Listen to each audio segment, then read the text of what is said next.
seems that inflation in the United States is gradually slowing down. In addition, the economy may have evaded a recession after yesterday's data on its GDP growth. As a result, investors continue to buy the US dollar, and the US currency is preparing for its second week of growth.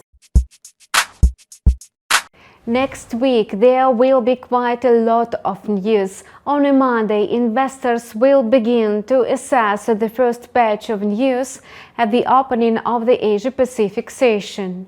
Every report will hint at the trends in the global economy. For example, markets are waiting for data from the National Bureau of Statistics of China regarding the manufacturing sector.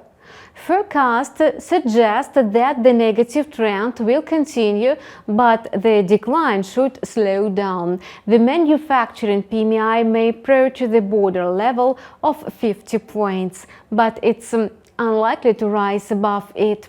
Such disappointment may have a negative impact on a risk appetite, causing the Australian dollar to weaken.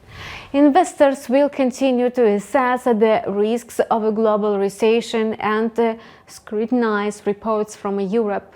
On Monday, Eurostat will announce their preliminary estimates on the European economy growth and inflation. During this week, the experts rushed to announce their revised estimate of a GDP growth for the first quarter. If the third estimate revealed a decline of 0.1%, which meant the beginning of a technical recession, now the experts assured that the third estimate was wrong and the economy was steady between January and March, and technical recession was avoided. Last year, after the US posted 2 consecutive quarters of a negative GDP, Treasury Secretary Janet Yellen said that the recession would start after the third quarter of an economic downturn. Anyway, everyone is fighting a recession in their way. Meanwhile, it turns out that the European Union economy is no longer in recession, and the forecast for second quarter 2023 assumes growth of up to 0.2%. The rate of price growth is also expected to slow to 5.3% from 5.5%.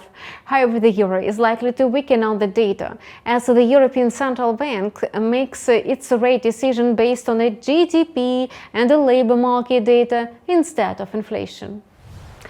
The Reserve Bank of Australia will announce its interest rate decision on Tuesday. It's expected that it will be another rise of 25 basis points to 4.35%. During its last meeting, the Australian regulator warned that it was preparing for such a move and expressed the need for further tightening to slow down inflation, standing at 6%, which is 2 times longer than the level of the target level. We are waiting for another rate hike and subsequent strengthening of the Australian dollar. On Tuesday, investors will also pay close attention to the news about the US economy, and the ISM report on business manufacturing PMI will be released. The manufacturing sector does not have as much significance in the US economy as the services and consumption sectors. However, when the US dollar is overbought, the market needs a reason for correction, and the news that the manufacturing activity is still in the recession zone may be a reason to balance the market sentiment. News from ADP about changes in the number of employed in the private sector may also help the US dollar to start a correction. Last year, the data was quite unpredictable. Instead of a growth of 228,000, the report posted a growth of 497,000. And now analysts make a very modest forecast of 190,000.